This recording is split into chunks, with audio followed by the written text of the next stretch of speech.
What's going on, everybody? Welcome into the 52nd edition of the Tuesday Track Talk podcast, featuring your Three Stones Pit Crew. I'm Kellen, your Jackman. I'm your tire changer, Cam. And I'm your gas man, Cam.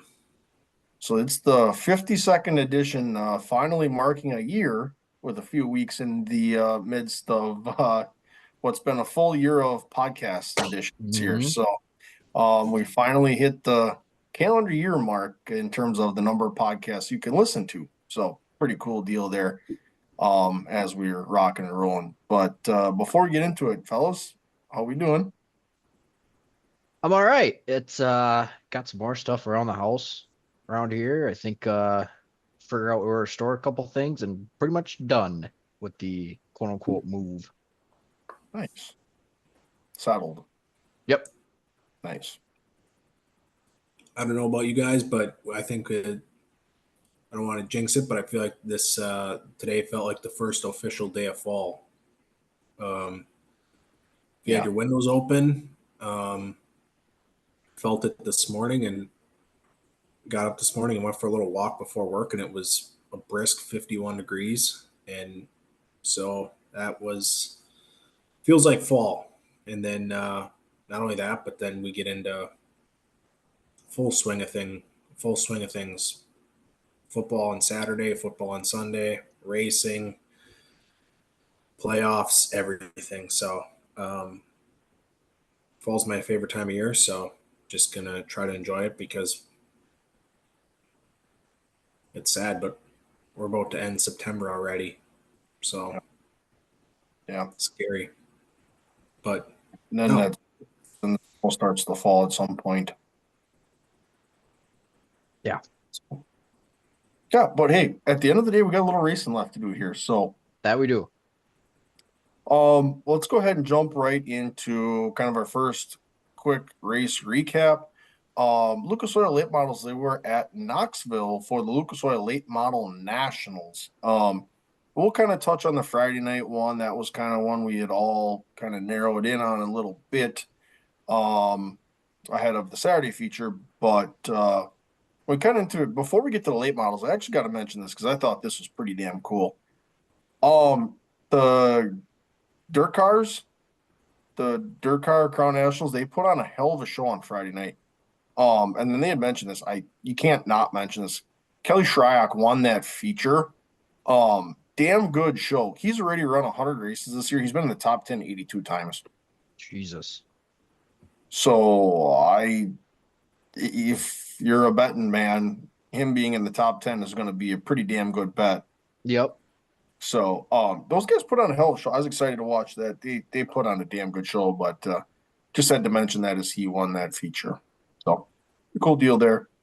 All right, let's get into the Lucas Oil feature for Friday night. Night started off, you had a couple of guys up front that found some speed. Max Blair was one. He had a really good car.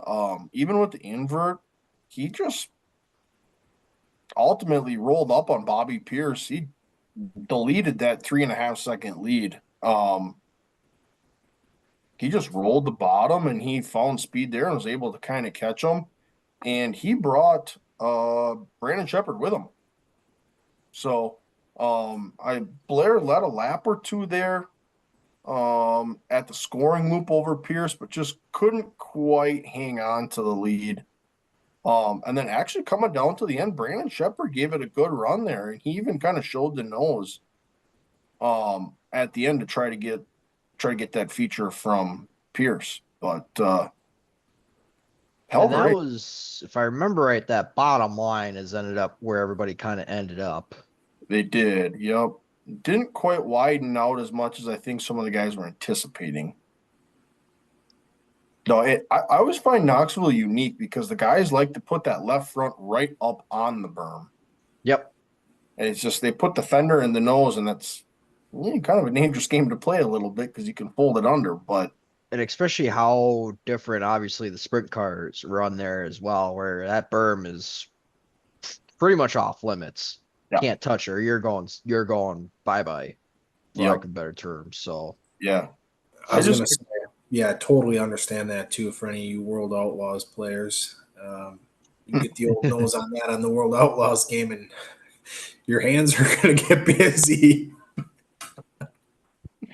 But yeah, I just kind of forgot about that until I dialed into that race, and it's just you forget that they put that left front up on there, and it really loads that right rear. So kind of an interesting line, but ultimately that race went caution free for all 25. That was a $7,000 to win feature.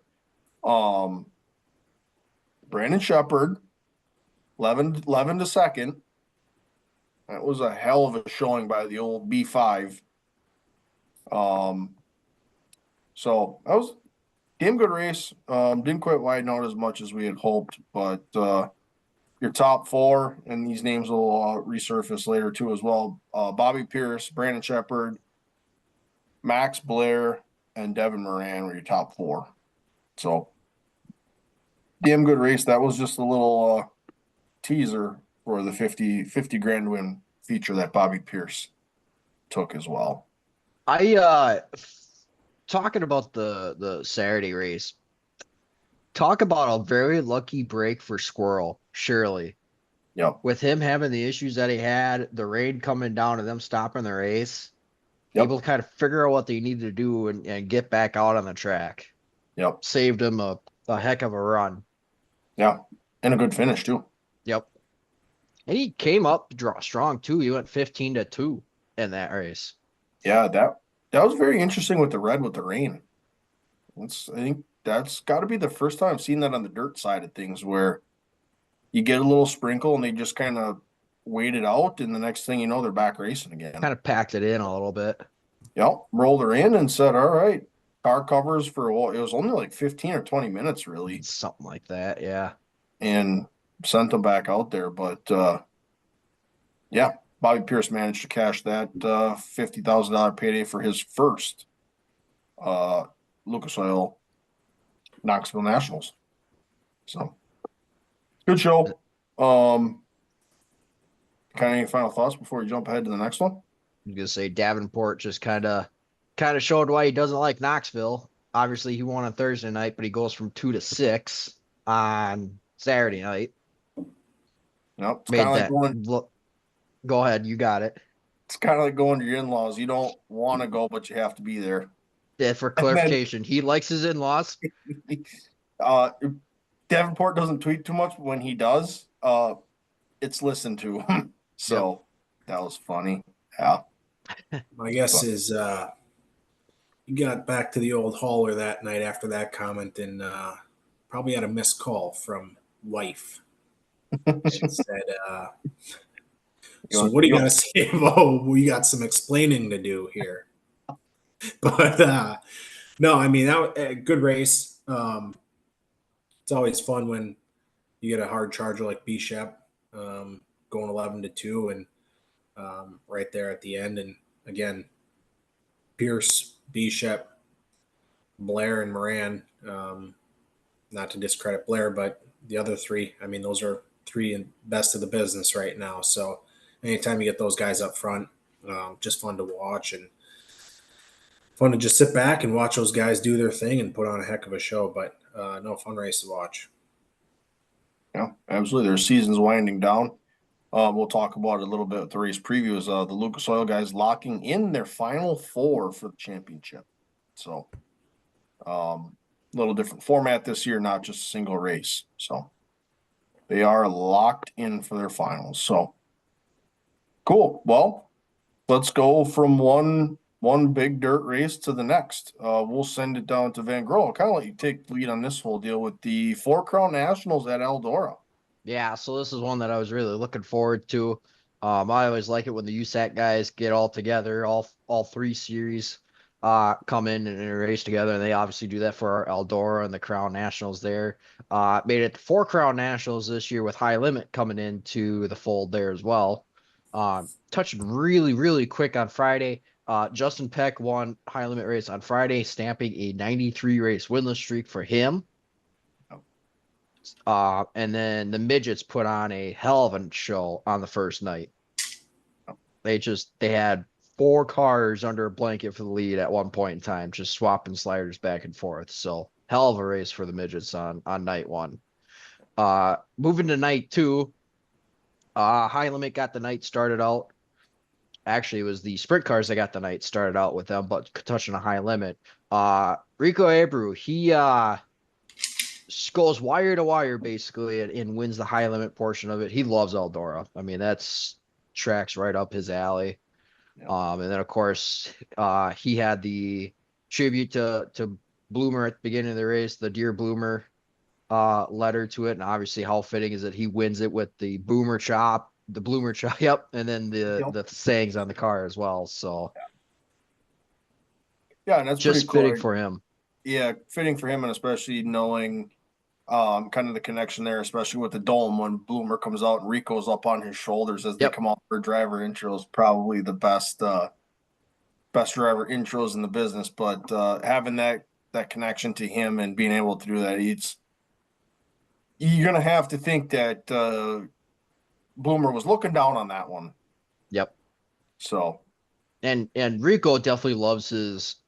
I mean, this was not a memorial race by any means, but he loves his memorial races and takes a lot of pride in winning those ones. And you can kind of say this was a de facto one for him.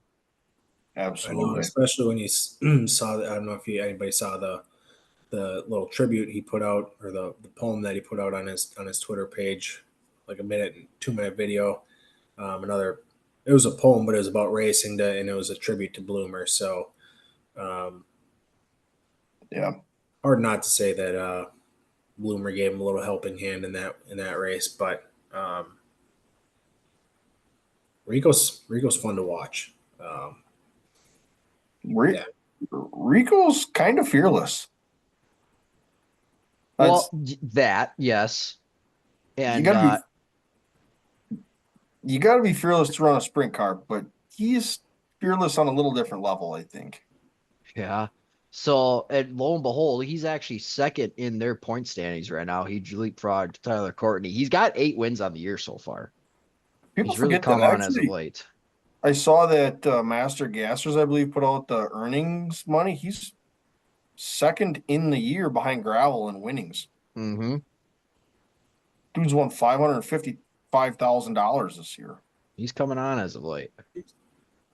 And to be honest, I and maybe you can call an ace if I haven't been paying attention, or I guess I haven't been paying the last month or so as close attention, but I feel like he's been doing it slightly under the radar. Like it's absolutely. not like when you say that he's won over $500,000 in winnings, I'm like, whoa. Like, granted, it helps. Didn't he have that $100,000 win a couple weeks ago? And he had that $102,000 win. Yeah, he's quietly putting together a hell of a campaign. That's the moral of the story. Yeah, is that he's goes about his business the right way, and he's not in the headlines ever for the wrong reasons. It's if he's ever in the headlines, it's for winning. So, and I'm just gonna come out and say this, because I've always wondered this. Obviously, being a midget, I would like to just see the setup in his race car. Like, honestly, he's shown videos of it before. I don't remember where I saw it, but I know it's like the seats moved up with extra bars and back behind him, and he's got like blocks on the pedals. And I've seen it before. I just don't remember where I've seen it. I'm just like curious because obviously that is a whole nother level of impressive. Like, The setup's got great because if you're not comfortable in the car, it's going to be a long night and race. it's going to be a long season. Yep. And while we're on this topic, can we just not forget that he used to drive a truck in the truck series? Yep. He's hopped in a late model a couple times. Yep. Yeah, you kind of forget that he's done a little more racing in a few different things than just a sprint car, which is what he's known for. Yep. And sprint car and a midget car. Yep. Bottom line is, Rico's a beast. So that's what it comes down to. Absolutely. Real quick, because I'm looking at it in the point standings. Brad Sweet being the model of consistency and showing why he's a 5-time champ of the World Outlaws. In 47 features, he's finished in the top 10 41 times. The next closest to him is Rico, and second, who's finished in the top 10 only 33 times. Damn. So, talking about just being there and getting your points when you can get them. That's ultimately that's points racing. That wins championships. Yeah. So, Yeah. I was just gonna jump ahead here a little bit. Another kind of notable Spencer Baston. 18-3. That you talk about a hard charger. That is a hell of a night. And if he doesn't start 18th, he might have a shot at giving Rico all he can handle. Yep, 100%. So, It's no. quite a show. Yep. Highland definitely put on a good show. Moving on to the USAC races, and we'll kind of touch on them here briefly. So obviously all three of them, the USAC sprint cars, the Silver Crown, and the midgets were all in action. Dason Persley was one of the few drivers that was going all three, trying to sweep the crowns basically, and he damn near did it. So CV nearly spins on his own in the sprint car feature, comes up top, loses it, comes down the field, almost takes out a few other cars, but everybody skates by. And then Dason comes from 5-1 in the sprint car feature to end up winning that one, which was the first race of the show. So that puts him automatically on the radar of, all right, he's your guy if he's going to sweep. Yep. And then moving on to the midget race, Zach Dahm cut down on Weigel in the midget feature and took out about 6 cars in the outside wall. It's just the guys kind of spun and flipped and gathered up in the outside wall. Yeah. That's kind of an gnarly little wreck there in one. And I was kind of thinking about this too. I'm like, that's a big track for the midget cars to race on too. There's a lot of speed in those little cars. There's a lot of speed in those cars. And as one would say, Kellen will get this reference. Wheel to wheel contact definitely at 100. Correct. On the World Outlaws game when you're racing, you can adjust your settings on how touchy, if like you touch wheels with, the CPU as you're racing. Sure. And so like if you put it at 0, it basically is like you got a piece of plexiglass on the outside of your car. Like sure, you can hit tires and you won't do anything. But if you set it at 100, the moment you touch tires, you're gone. Realistic. Yeah. So situation there at that race, wheel to wheel contact, definitely 100. Yeah. Yeah. Jesus. So ultimately, Dason Persley wins the midget feature as well. He actually goes back to back on the midget side as he won on Friday night as well. So going into the Silver Crown race last night, race of the night, he was 2 for 2. So obviously all eyes on him, and especially with him starting on the pin for the Silver Crown race. So as we get into the Silver Crown race, they run mainly green flag for 50 laps for them. God damn it, who was? Oh, Mitchell Moles. He ends up passing a lap car with about 3 to go, takes out the oil cooler on the side of the cars with a nice big flame on it. He's like he didn't cut his tire down.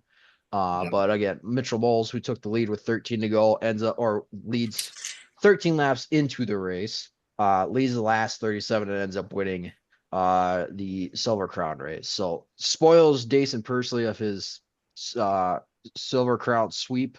But nonetheless, good racing all around for them.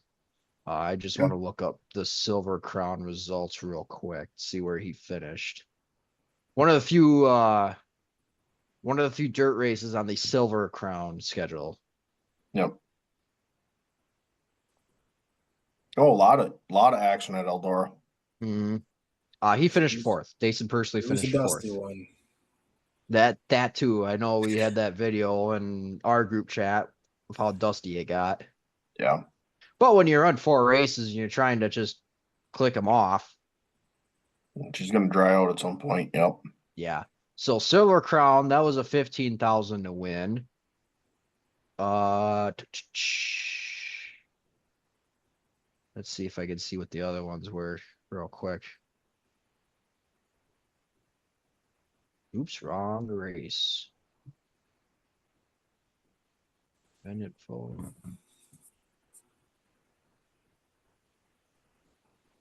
The midget race was.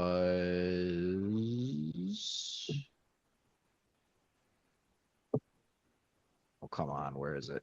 I know they posted it. Was 15 to win as well. And Good then pitting. yep.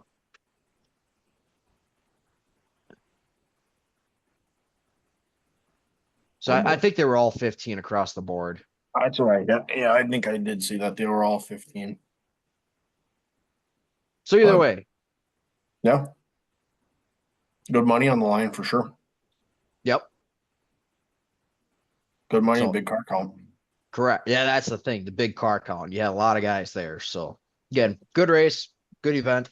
Always love it when it comes around. Eldora always just has an act for putting on some pretty good racing. Absolutely. Well, any final thoughts before we jump ahead to probably the biggest section of podcast for today? Yeah, we got a lot to talk about. This is going to take a while. This is so if you've been following along with this whole segment of the podcast, we don't know what to call it. It started as the 5 minutes of fun facts. It was 15 minutes, then it turned into a half an hour. Well, it's going to be all of that today. This is your news in terms of The hell's been going on in the racing world? it's driver contracts, it's driver changes, it's leadership changes, it's parting ways, guys returning home. However, you we got a little bit of everything. Guys retiring. So who wants to go first? I guess I'll take the first one and we'll just figure it out from there. Yep. Bubba Wallace, they made this one known pretty early. Bubba Wallace got a multi-year extension with 2311. They made it a point as well in their sponsorship meetings that they had or summit that they had that they will be racing next year, charter or no charter. Yep. So take that for what you feel like it's worth. Yeah. You know, again, we always say that we don't like doing it, but we always do it anyways, calling for people's jobs. But I will say, I feel like he's somebody he's run well, but again, when you got a boss like Denny Hamlin and Michael Jordan, you're looking at two winners, and The expectations are short of a lot. correct. And when you got, unfortunately, a teammate who is, I would say, a championship contender right now, they're going to look at you and say, nothing is, well, what's going on here? One car is a championship contender in year, whatever. So, I guess I thought his seat was warming up a little bit. I can't say I'm surprised that he got an extension, but I also, if it would have been announced that he wasn't getting an extension, that they were parting ways, I would have been like, yep. But either way, after again, then he follows it up with a solid race at Bristol, and in his post race interview says, on paper, this is statistically my best year of my career. So, Yep. I don't know. Not surprised, but it looks like 2311 has there for the foreseeable future. That is the Reddick and Wallace show is going to be what we're going to be seeing. So, Absolutely. Jumping down to number 2, and I think this kind of comes as the biggest surprise of silly season. Not concerning the two names, but just how they went about it. When I heard what the deal was, because I heard it before they made the announcement, I'm like, apparently it had been discussed in the garage for the longest time, but I'm like, I didn't even know that this was a thought on how they went about it. So news comes out that Justin Haley will drive the Spire 7 to finish the year. So starting in Kansas, he will drive the Spire 7, and that they also announced he will drive that in 2025. So the 7 is now claimed for starting next week through the end of 2025.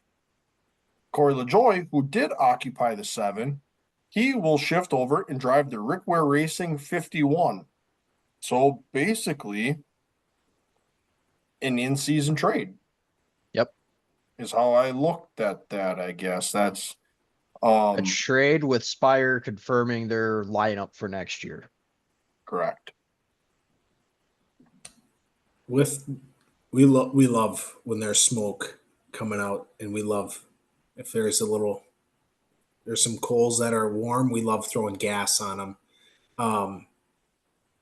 But there's been some talk about Hendrick having five drivers under contract, and Justin Haley's name is getting thrown in there. So Brad Kay also alluded to that in his press conference. Yep. So he had talked to him, and they had a deal that with this Hendrick situation, he had a deal that he couldn't match. which makes you wonder about. We just had a serious conversation about a driver of the 48 car and his job situation, and he said he's good for one more year. I don't know. There's Look, also to add to this. I've seen this like today on Twitter. Take this for what it's worth again. Spire has been in conversation with Chevy to get themselves to a tier 1 program. Which, So, with the investments that they're making, it's not surprising. yup. Basically, what it comes down to is a little more de facto. They have an alliance with Hendrick. Yep. So, you can't say that these things aren't all interrelated in some fashion. Correct. So, to me, that was a surprise. I was figuring, end of the year, they're going to make an announcement. They're going to finish their respective seasons. Yep. And they said, yeah, no, we're going to do this now. So there was conversation about when was the last time, if any time, there was a trade of drivers. 2004, 2005. Jeff Burton left Roush Fenway with about 10 races to go and went to RCR into that 31.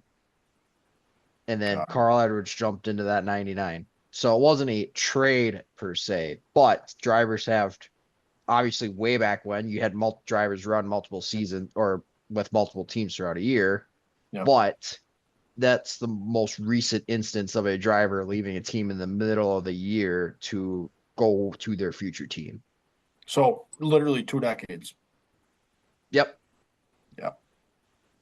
And I got a few thoughts on this. One, Kellen, you'll get this reference too. This is, I feel like, unprecedented times for what we just saw.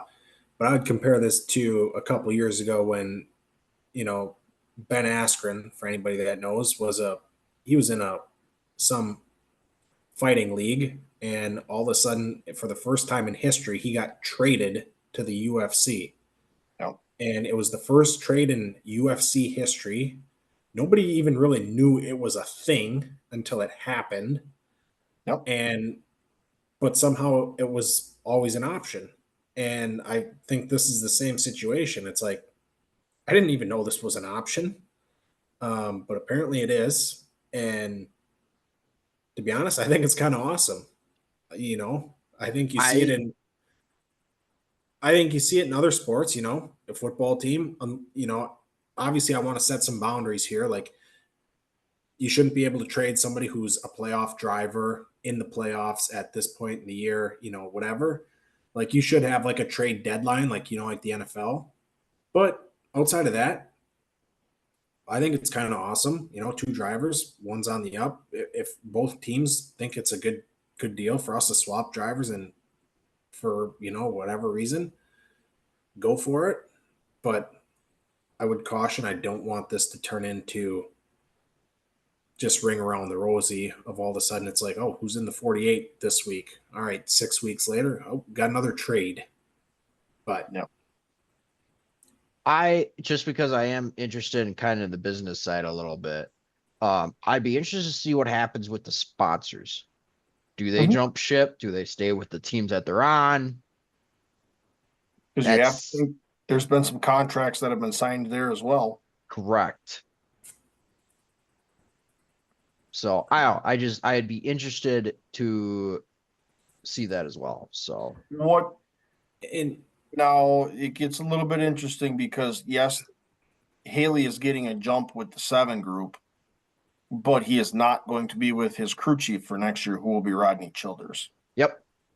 So he's getting a head start with Spire, with that organization, but the guy calling the shots on the box when he starts next week is not the guy he will have at the start of 2025. And I don't even know if it's going to be the same guy he's got now. That very well could change in a hurry too. So yeah. And I will say last thing on this is I thought, and maybe I'm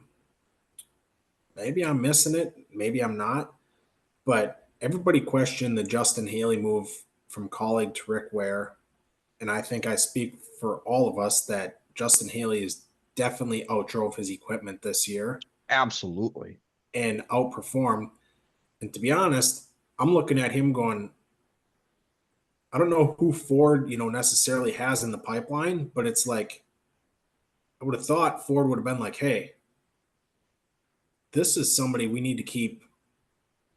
He's stock up the entire year. And I don't know how Ford wouldn't have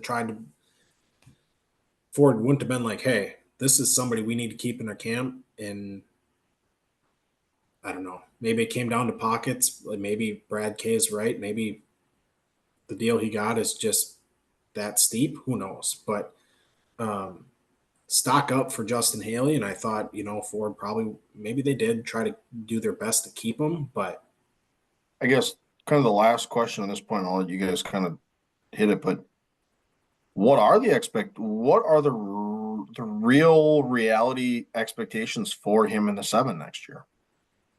Got to get a win. I Okay, think you got to get a win on a non-super speedway race. you're going that far, huh?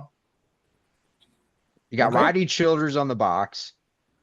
You're going Yep. to a team that has made a lot of investments in their team as a whole. McDowell's coming on board. You're going to have Holsevar in the camp as well. You have a ton of resources, and that team has come on as of late too. I think Haley has to get a win. I'm not going to go to the extent of saying all 3 drivers are going to get wins, but I think Haley is one of them guys that I think should get a win. Okay. So hold on. Let me just chime in. Oh. Disagree. Doesn't have to get a win. I mean, look at what he's replacing. No disrespect, but guy's been in that seat for how long? 4 or 5 years? Yeah, give or take. And hasn't had a top 10 in a non-restrictor plate. Like, all right. I would say put that 7 car, put her in the playoffs, Haley. You'll be, I think he'll be come Daytona next year, he'll be 17 -4. Get her in the playoffs, Haley. Then I think that's a good step for that team. But a win, Here, I don't know. to give I give guess you one. here's the other thing is, I guess I look at Justin Haley and go, boy, I would have never anticipated you running in the top 10 in a Rick Ware car. So But if you true, put him in a but with Spire Spire too, you got Carson Holzfar, who's on the brink of a win. You got Mike McDowell, who's not too bad of a driver himself, and is basically going to be the leader of that team. And then Justin Haley, who, like you had just said, is outperforming the equipment that he's in. Yep. Last question to this. Where does he run weekly in that car? What range? Is he an 8 to 15 guy? No, Not that high? I was going to say like that 13 to 17. Okay. I was gonna spread it out just a little bit more. I'd say 12 to 20. Okay. I would definitely expect inside the top 20. Okay. Yep. Yep. All right. I Yep. was gonna give it like the 9 to 16 range, somewhere in there. He'll get a couple top tens here and there. He's Yep. proven he can do it 100%. in the equipment he's been in. I just, they're going to flip a strategy somewhere, and they're going to have a really good shot to, if not win one, be right there. Yep. But I just, outside of doing something a little crazy on a week that they have an advantage, I just was curious what your guys' opinions are. Week in and week out, where does that 7 car run? Which leads me to my final thought of the expectations. Everybody's in that 13 to 19 range, 12 to 20, 9 to 16. Come Daytona, he'll be sitting at about 16 or 17 in the points and riding around at Daytona, Fighting for his life. fighting for his life. But no, honestly, I actually am excited to see how that pans out because obviously LaJoy again he's been a wrecking ball, but he's had some speed. So Yep. I mean, he was running good at Bristol before he spun out there. I think the one word we can describe this whole situation would be is intrigue. Yep. for real. This will be a one that it'll take time to play out. It'll take a little time to play out, but you're not going to be able to take your eye off of it. Yep. And So- intrigue too. Last point. Sorry, we've been talking about this one for 10 minutes. Last point on this too. Intrigue. I mean, this could set the precedent. I mean, if this turns out to be fantastic for both guys, this might be the start of something that we might start to see more frequently. Next year we might see another driver trade. Who knows? Yeah. The entire situation is intriguing. Who do we say that Trackhouse maybe sets that up with the number of drivers that they have? They got their fingers in everything. For real. Trackhouse and Colleague. Yep. Trackhouse and Just- Junior Motorsports. Just throwing that out there. Just throwing it out there. Yep. All right. Cam, you got the next one? Yeah. And as we were just talking about, Trackhouse has got their fingers in everything.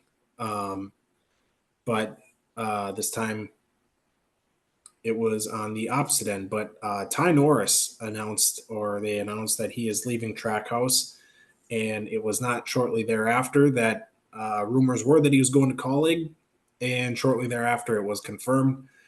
He is going to Colleague as the chief business officer. So, yeah, it's been that again. Trackhouse has got their toes in everything, and I feel like this, Colleague and Trackhouse kind of alliance with SVG and this, that, and the other thing, they're, I don't know, intertwined. And yeah, Ty Norris leaves Trackhouse and heads to Colleague for a new start. So, With very high praise from Justin Marks. Ty Norris has been one of the more well-known and better executives in the NASCAR industry. I mean, he was the team president back in the DEI days. So Yep. He's been around the block. Yep.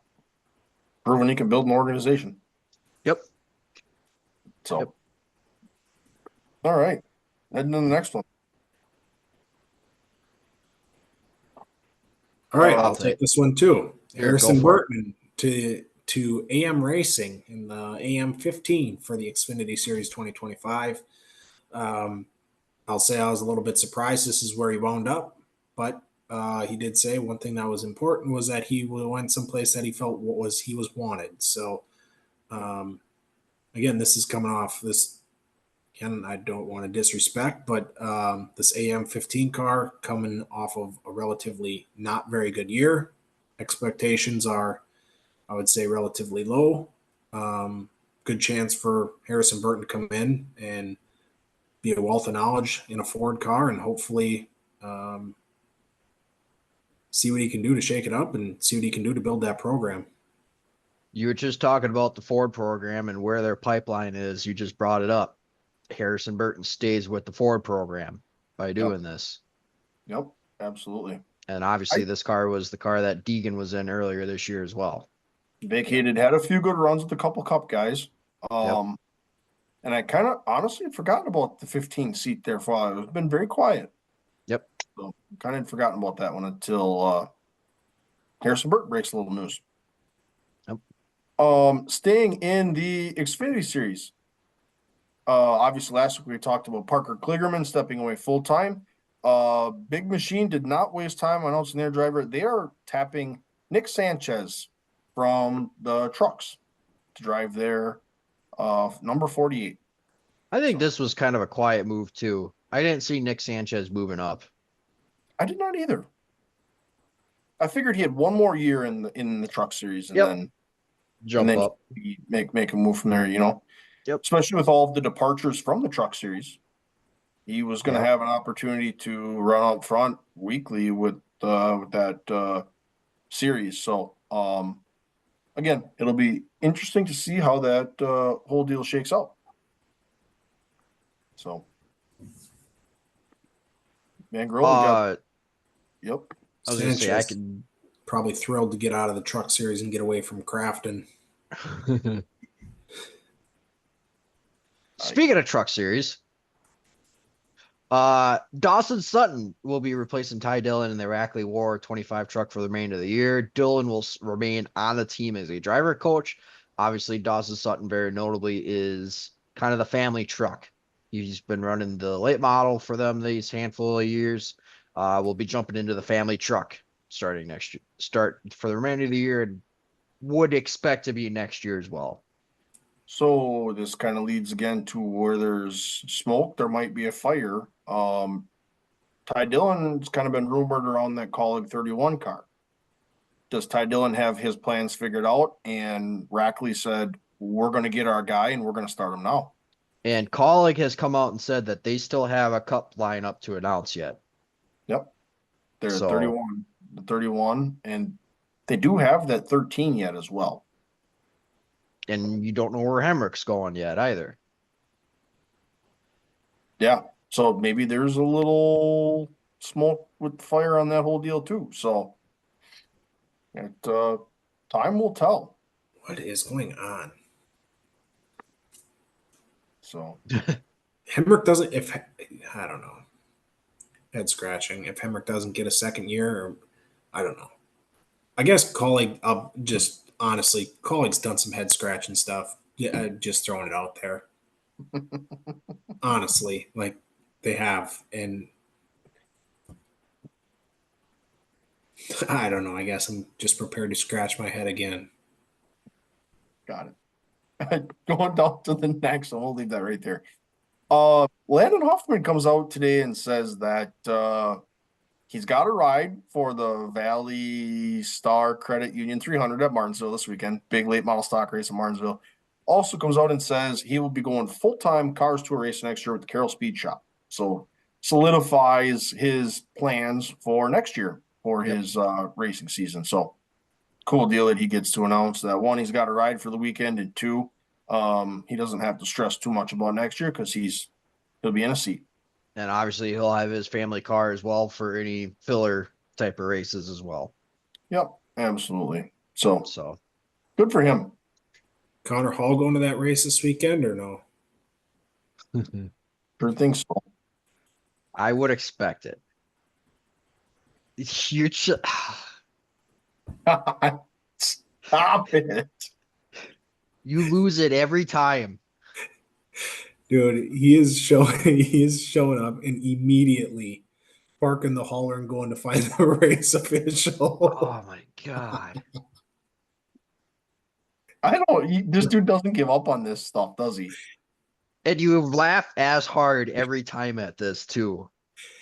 Dude, I mean, come on. When you're 48 laps down and you think you should be on the lead, like, do you think the race officials just screwed? Like, come on, that is funny.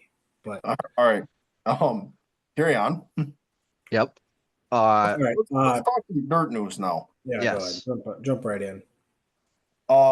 Ridge and Sons Racing and Corey Eliason announced that they will not be fielding a sprint car in 2025, citing the lack of funding as the reason. So, Corey Eliason, a sprint car vet, will be looking for a seat for 2025. So, That's the one of the news there. I kind of want to take these next two. Have at her. I was gonna say Hunter Schoenberg and TKS Racing are parting ways effective immediately. Team is weighing out scheduling options. I'm sure Hunter is weighing out scheduling options as well. Just adding on to the sprint car silly season going on so far. And then one that I think was kind of unexpected, kind of under the radar, but Dave Blaney. So they ran the Lou Blaney Memorial at Sharon Speedway this past weekend. Dave Blaney wins his third race, obviously for his father. It says in Victory Lane that he's retiring. That was his last race. Planned on being his last race. He went out on top. Couldn't ask for a better scenario for that.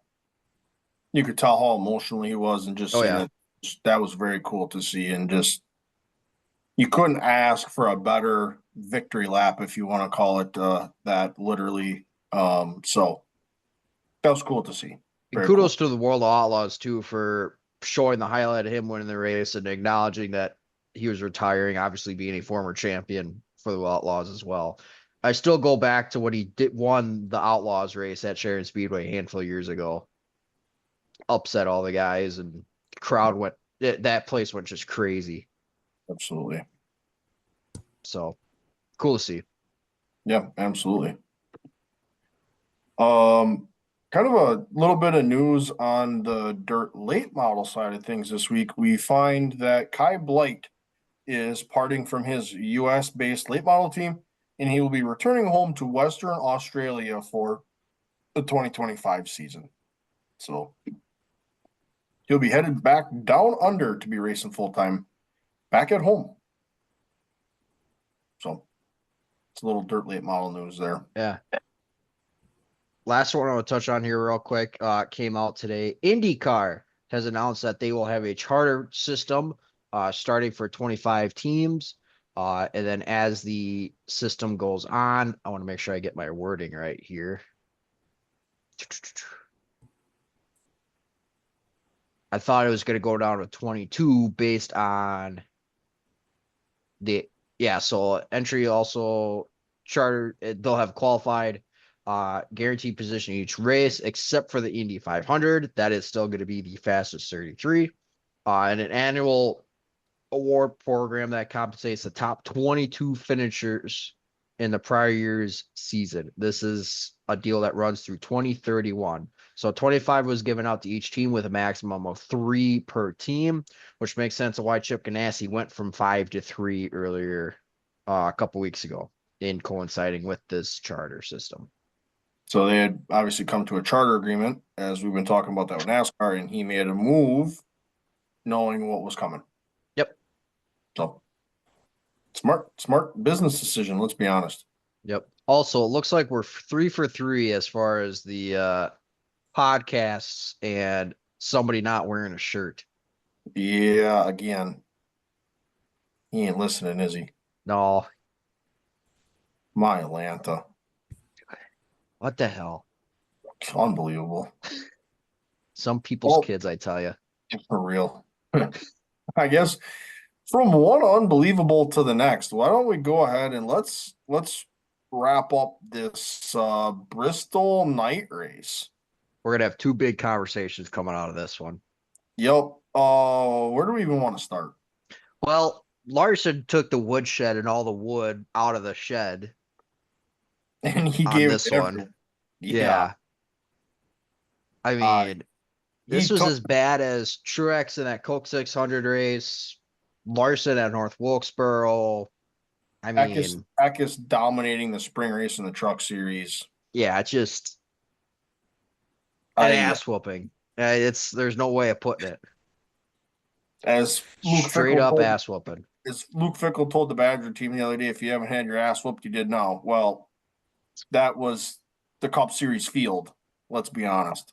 Did he lead basically the last 462 laps? He took the lead and never gave it up. Yeah, he maybe wasn't scored one of those laps on a restart, but I still think he was. Yeah.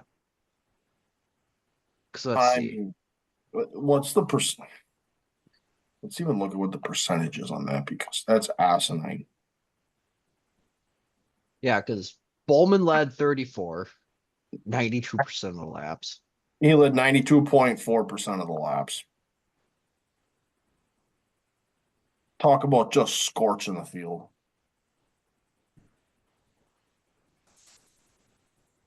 Yeah, because Bowman led 34.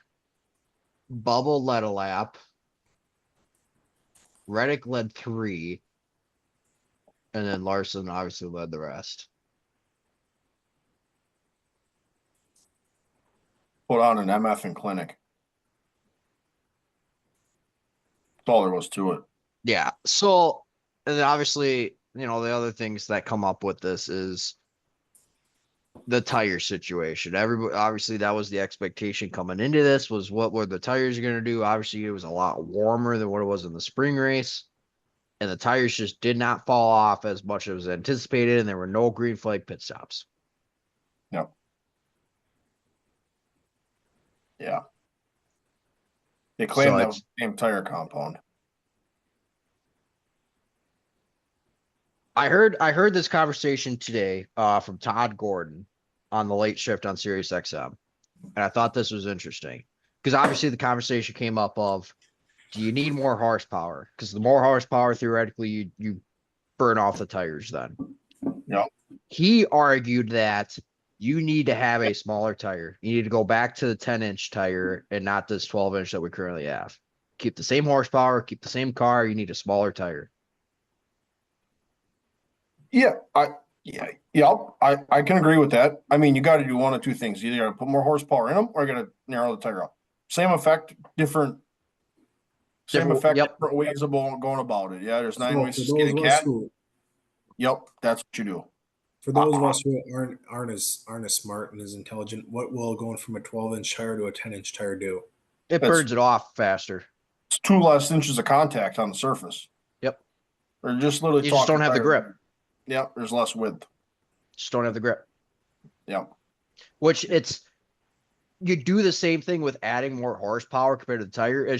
It's your horsepower to tire ratio. That's all it is. Yep. Yep. 9 ways to skin a cat. It's just a matter of how you do it. So you guys are much more well versed on cars and the setups and the dynamics of them.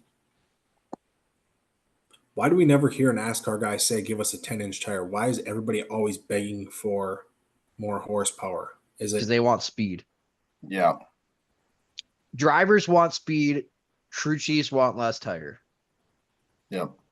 Got because especially with, well, obviously the horsepower comes through the funding. The smaller teams don't want more horsepower because they can't build that. Yep. And then with the tire, everybody's got the same tire, so you keep that level playing field. So crew chiefs want more tire or less tire. My bad. Drivers obviously want more horsepower because they want more power at their hands.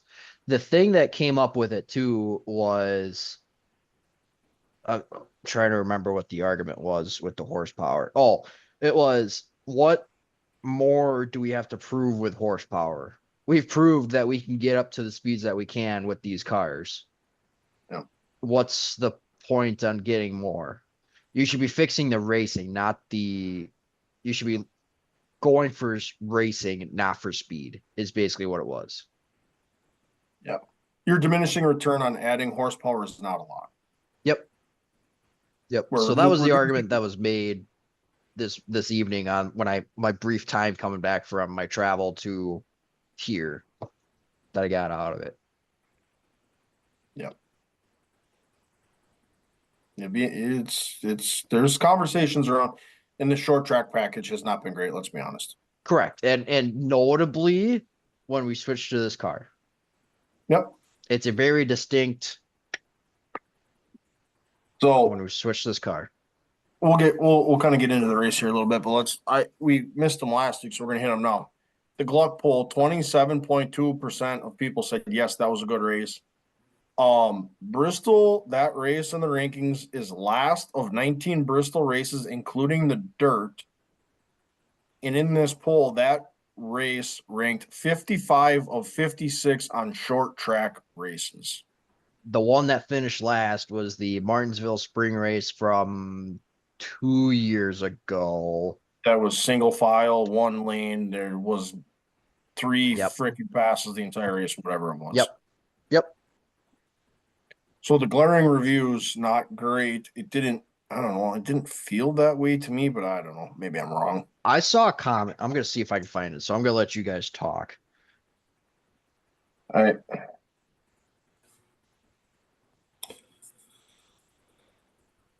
Part of it was is that there has been some really good racing this year.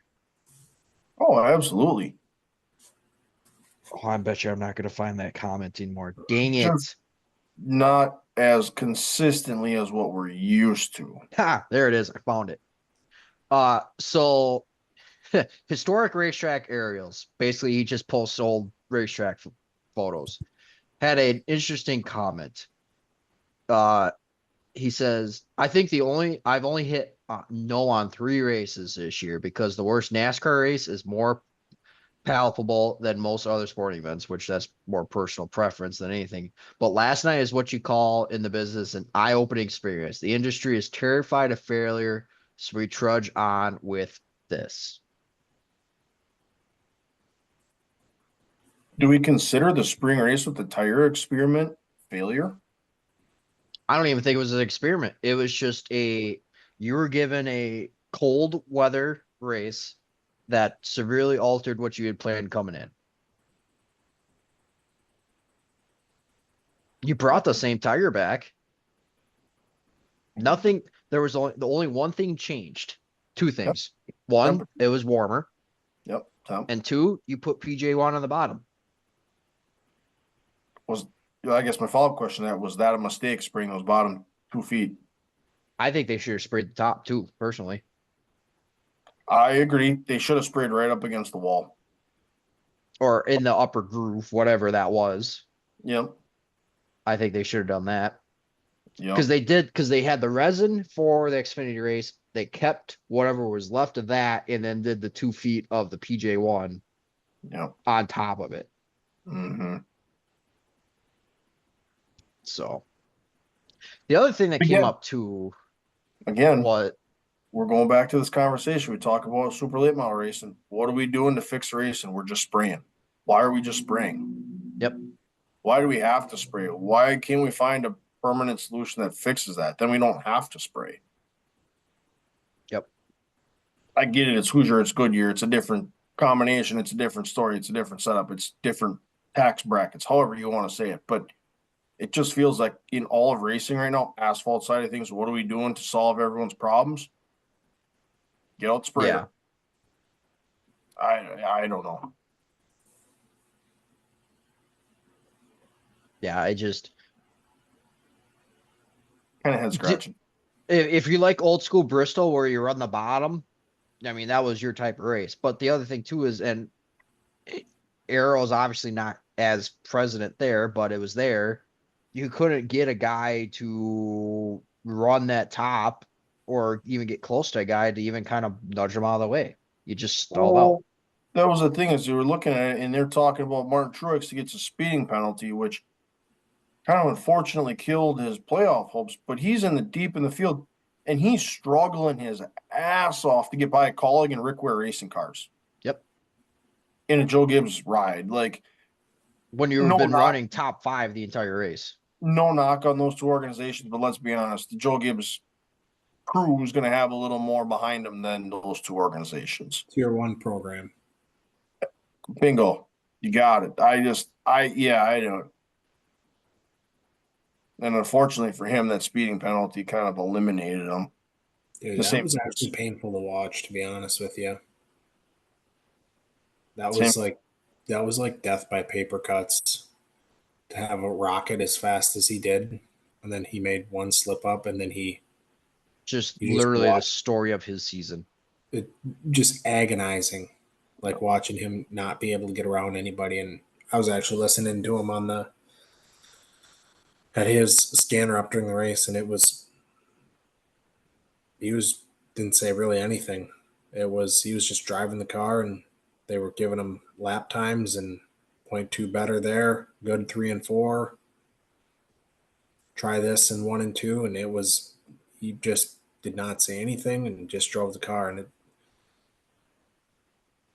it sucks that a car that fast, your season was ended by a pit road mistake. That you couldn't recover from. Correct. That The same can be said for his teammate. Ty Gibbs, same thing. It's just marred in traffic and he just can't go anywhere. But again, he had a decent car to start that race and just, again, got marred back deep in the field. And that was kind of all she wrote, unfortunately. dude, he was fun to watch drive through that field. I don't know if you guys remember some of he was bobbing and weaving in there. He was 3 wide getting pinched. He was not afraid. He was trying to, obviously he knew the situation. When he got back there, it was, hey, get up on the wheel and go, son. Yep. But yeah, that, I don't know. It sucks because, like you said, you know, in my opinion, a mistake like that, it shouldn't be a race ender. If you got, Martin Truex, if you got a top 3 car, which he had, you could argue, like, got to find a way that these guys, a speeding penalty isn't the death of your race. And all it was too is that he ran the wrong line going around the corner. Yep. Yeah. For Simply sure. what it came down to. So, Nope. And after that race, I didn't see his post race interview, but after what he just did right there, I can hear his previous week interview already. I'm just tired of this shit, man. it's ready for the season to be over. Like honestly, like he runs he runs a perfect race. He's got a top 3 car, and he runs the wrong line, gets penalized, gets sent to the back, and can't recover from it. Like, I can just hear him going, I'm just tired of this shit. Yeah. Had enough. Yep. And it sucks, to be honest. Yeah. For sure. I did see, though, did he say this before Bristol, though? He wants to run an Xfinity race when Dale Jr. Yeah. Yep. That'd be fun. Absolutely. That was cool to see. Junior running another race. Yeah. Obviously, there's a discussion around that amongst you, especially. Yeah. But, yeah. No, yeah. One question I want to pose out to you guys here real quick before we kind of jump off of the NASCAR as a whole. Did the first round live up to expectations? Yes. Do we feel like we got a good first round? Because obviously it was modified a little bit. We had Atlanta, Watkins Glen, and the Bristol race. I'm going to say yes. Even despite the lack of passing at Bristol, I'm going to say yes. The first 2 races produced it. The first 2 races carried the load of the first round. Sure. That's where I sit. 3 different disciplines, 3 different driving styles, 3 different chances for drastically different drivers to get themselves through. I'll say it met expectations. Do I agree with it? With the 3 tracks, do I think we could rework it and make it step it up a notch? Yeah, I'm in that camp, but I'm also in the camp of I'm okay with it. Again, like you said, gives 3 different disciplines, 3 different chances of different drivers. It's not 3 mile-and-a-halfs, Kansas, Phoenix, and whatever. Sure. Yep. 3 different disciplines, level playing field, gives the guys that are good on road courses a chance, gives guys that are out got a super speedway, and gives short tracks a chance. So good with it. If it was up to me, would that be my first round? Nope, wouldn't be, but I'm all right with it. That's fair. If Bristol becomes a better race than what it was, I think that's a really damn good round. Maybe swap Atlanta out for Darlington, but Yep. Ultimately, I still think Bristol needs to stay a cut race. Yes. For Christ, you could argue Bristol could be championship race. Yeah, well, after this one, I don't know if you could make that argument now, but You gotta fix the package, but correct. the aura around the race Oh, itself. absolutely. I mean, come 100%. on. You want to talk about passing? Phoenix is just as bad, if not terrible. First race there last year. That's first race there this year. That's all anybody complained about. Couldn't pass anybody. But Yep. So, nope, that was just the question I wanted to pose out to you guys. Fair. Yeah. Interesting to say the least. So obviously Kyle Larson just dominated the show. Do you have the finishing order up? Give me a hot minute. I can get it to you. Okay. Go ahead and get the finishing order. I will get the schedule pulled up. Run through. well, he's pulling up the schedule. I'll just run over the round of 16. So who we did eliminate Martin Truex Jr., Ty Gibbs, Harrison Burton, and who was the other one? Kozlowski. Brad Greg. Keselowski. So those are the guys we eliminated. And then you're looking at your round of 12 is The rest of them. your round of 12 is Kansas, Talladega, Charlotte, and then I'll just pull up the playoff standings here, and then you're looking at below the cut line to start this round. You're looking at Chase Briscoe, Alex Bowman, Suarez, and Cindric, who are below the cut line to start round 2. And honestly, I'm not sleeping on Briscoe at all. He's on a Dude, mission. and all the news that is coming out of SHR right now is that shop is united to get that 14 to go as far as they can. So Look out. for real. And especially when you got guys in the shop that are willing to be a sacrificial lamb like Gregson, who's willing to go to the track and say, "Hey, I'll throw whatever setup you think you might want, and if it's shit, I'll let you know." And when Yeah. you got some sacrificial lambs like that, Data, I baby. mean, take it, yeah. And again, everybody just said like they are on the broadcast who they're talking about. The shop knows that this is their last run as before the shop closes, and they are committed to making this. You know, They're um, making a run. they're making Yep. a run, and let's not forget. I mean, he was battling electronic issues all night on Saturday. Had no rear view camera. Was struggling with radio, um, electronics. It was So, do we have a Cinderella story in there? Stay tuned. Top 10 for Bristol. Obviously, Larson wins that one. Chase Elliott second. Bubba Wallace third. Denny Hamlin fourth. Christopher Bell fifth. Ryan Blaney sixth. Ryan Preece seventh. Chase Briscoe eighth. Talking about a couple of SHR guys. Alex Bowman ninth, and Ross Chastain rounded up your top 10. Solid. So that kind of wraps up the Bristol Cup race for the weekend. So let's take a look at the schedule. Let's dig through some other winners for the weekend. Trucks and Arca Menards were also at Bristol. Lane Riggs wins in the trucks. William Swallich wins in the Arca car, clinches a championship there. Davenport wins Thursday night at Knoxville. XR Super Series gets a winner, and Cameron Marlar at Volunteer Speedway. So pretty cool deal for him.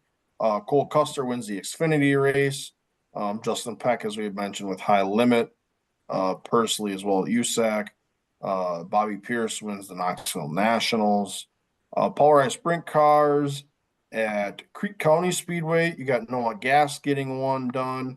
Wabam Dirt Late Models at Sycamore. Mike Spatola gets it done. The World of Outlaw Sprint Cars headed to Thunder Bowl for a couple nights of racing. David Gravel got it done. Creek County again was Sam Haferty. Headed down to your Four Crown. We mentioned Jason Pursley gets a couple.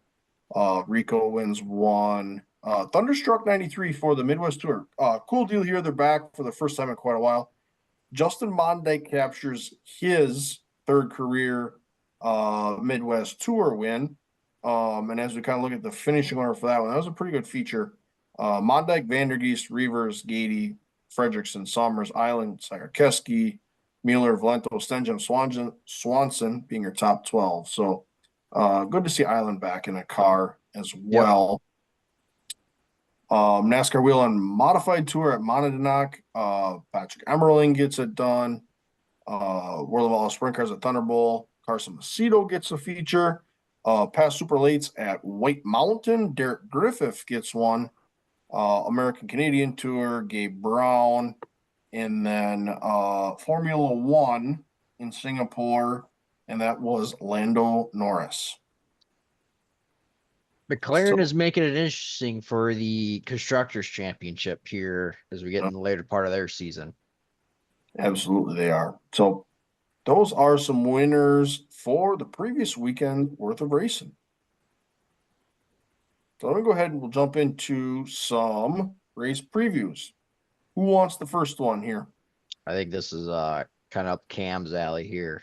Well, I'll jump right in then. Race preview number one. We are looking at some dirt super late model racing here. And the Lucas Oil Series going to Brownstown on September 27th and 28th. So if you didn't know, the championship 4 is officially locked in for the Lucas Oil Late Model Series. And that is Ricky Thornton Jr., Devin Moran, Jonathan Davenport, and T-Mac, Tim McCready. So again, that's your championship 4 there.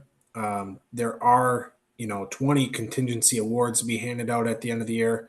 Big money, chase bonuses for $66,000, points fund for over $1 million, and totaling just over $1.5 million.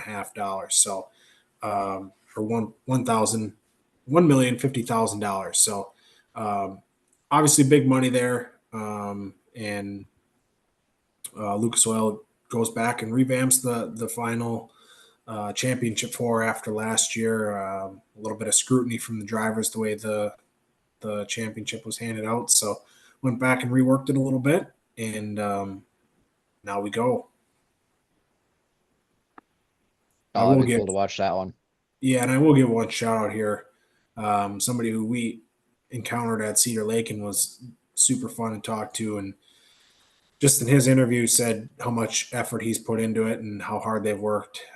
T-Mac, Tim McCready, putting himself in the Final Four in one of his interviews this past weekend, just talking about how hard he's worked and how hard his team worked. And obviously he's in the Rocket One, so he's got a lot of pressure. That team is used to winning and winning big races. So,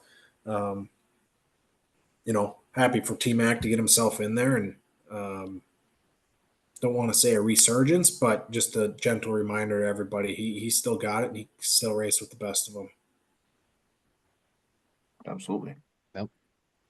Van Grohl, what do you got? One of my favorite races, another favorite races of mine of the year, the BC 39 at the dirt track of Indianapolis Motor Speedway. Obviously, background on the track. This is a track that Brian Clausen helped to design. Obviously, this race is in honor of him, that BC 39. Obviously, repping the shirt I felt like was fitting for this.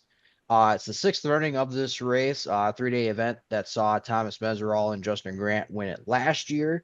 Justin Grant winning obviously the main event. This is hands down probably one of the most prestigious events in midget racing behind the Chili Bowl, as it honors, like I said, one of the greats in Brian Clausen, one that we lost too soon. As of the 20th, 64 cars are entered for the 3-day show. So no slouching drivers coming up to this one. So I'm excited. It'll be on Full Racing for 3 nights. It is a USAC sanctioned event also, by the way. But either way, I'm excited. Be a good show. Good car count, good track, a lot of competition. Yep. So, kind of another notable one, as we look at it here, the Valley Star Credit Union 300, big late model stock race at Martinsville. So they'll race on Saturday night. This race usually comes with some ruffled feathers.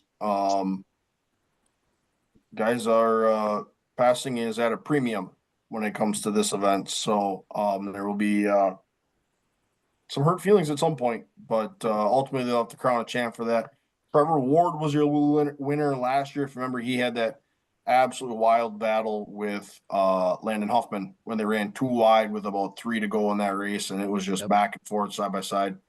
Just a good, clean race to round out that one. So that will be on Flow, so you can catch all the BC 39 and the Valley Star Credit Union 300. So if you got a screen and you're on one internet connection, you can watch as many of those races as you want. And Lucas Oil. Lucas Oil as well. So, Cam, what do you got for other races on the schedule coming up for the weekend? Yeah, I love this this first race that we're going to kick it off here. Castro Flow Racing Night in America at Brownstown. Love doing what they've been doing. They always throw a Castro night right before a big show. So Castro Flow Racing Night in America at Brownstown Speedway, 20,000 to win here coming up on Wednesday. So good little Wednesday night teaser for you. USAC NOS Energy Midgets at the dirt track at MIS for the BC 39 as our tire change just talked about. We got the Wissota late models at Proctor Speedway, along with the World Outlaws late models at Boot Hill Speedway. Luke's Oil Dirt late models we touched on. Truck Series and all NASCAR Series. Just get that out of the way right away. Heading out to Kansas. Going to be a fun weekend for them, along with the Arca Menard Series. So that'll be fun. Kansas has put on some fantastic racing. So we got IRA sprint cars up in my area here, Mississippi Thunder Speedway. Then the World Outlaw sprint cars go to Wayne County Speedway. Arkham Nards West go to Madera. Southern Super Series heads to Five Flags Speedway. Lucas Oil at Brownstown again. High Limit back in action at Florence Speedway. PowerEye sprint cars at I-70. Touched on the Xfinity Series. We got a track special for the Valley Credit Union 300 at Martinsville. And then we got some IRA sprint cars at Plymouth. World Outlaw late models go to another show at Rocket Raceway Park. And then World Outlaw sprint cars head to Sharon Speedway. And then we got some USAC NOS Energy Midgets at, that's the BC 39 again. And then another dirt race here. We jump back into, they've been off for a while, the XR Super Series at Grayson County Speedway. And then we touched on already, the finale on Sunday will be Cup Series at Kansas, and obviously pumped up for that one and excited for just Kansas in general, because Kansas is a track that is going to be no other way to put it than just awesome. So pumped up for that one. Cam, I'm surprised when you hit the World Outlaws at Wayne County, you didn't do your woo action because it's the Wooster Showdown. Dude, I completely missed it. When I get going on that, I just get so locked in on I get less focused on the race name and more focused on what series and what track. You're such a woo guy. I figured that would have been perfect for you. Yeah, huge guy. Damn it. Well, I missed my opportunity for the Booster Showdown. All right. Fantasy recap. Let's make some race picks and we'll get this baby lot wrapped up. Yeah, so we keep focusing on the playoffs side of things. Pretty strong week for everybody. Kellen, your lady topped all of us this week. You did on the old fantasy. Yep. So I do currently lead the playoffs still at 642. Cam, you're at 572. Kellen, you're at 563. So Spit Picks 516. Dietzo's at 507. Gasman's Girls at 487. So again, early in the playoffs for that. On the race picks side of things, Cam, you are making up some ground on me here. I'm only above by 43 points here. So I am not confident in my lead right now. And then Kellen, you're at 1423, which you're still within striking distance. A couple good races and you're within striking distance. So, Yep. So Kansas, Race picks. I'm gonna go first. Cam, you are second. Kellen, you are third. I am gonna go. Give me Christopher Bell. Okay. I like the Toyota camp. All right. Cam? Dude, I feel like this is just Are you going out my playbook? Previous winner? I'm doing a little bit of waffling right now, back and forth between the two. I think I don't know. I just see this track and I know how it's going to drive and what's going to happen. And I'm just going to say he's going to go back to back. I'm going to go hung money.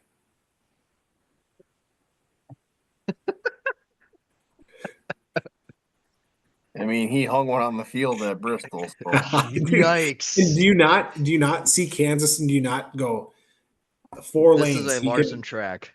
He can run the old slide job. He can run the apron. He can run the Yep. wall. We'll see who Kellen picks, but I'll tell you who I was waffling between there. Chase Elliott. Oh, All right. I was Is that who you're between waffling Larson- over? No, I was waffling between Larson and Reddick. Reddick's a good pick too. I thought about him, but I need to get off of my previous winner strategy here. So Yeah, for sure. Well, there you have it. A few short race recaps, a few long, in-depth conversations about everything racing related. We talked on the NASCAR Cup race at Bristol, recap the fantasy week along with making some Kansas picks. So as we've kind of looked, all of our championship four picks are still alive. yep. It's going to get a little tougher here as we go. But championship picks are still alive. So again, we appreciate anyone who tunes in, gets a like, a listen. Be sure to smash the bell to get notifications when content comes out, so you'll be the first to know what we're bringing you. But that wraps up episode 52. But until then, we'll see you all next week for episode 53 of the Tuesday Track Talk.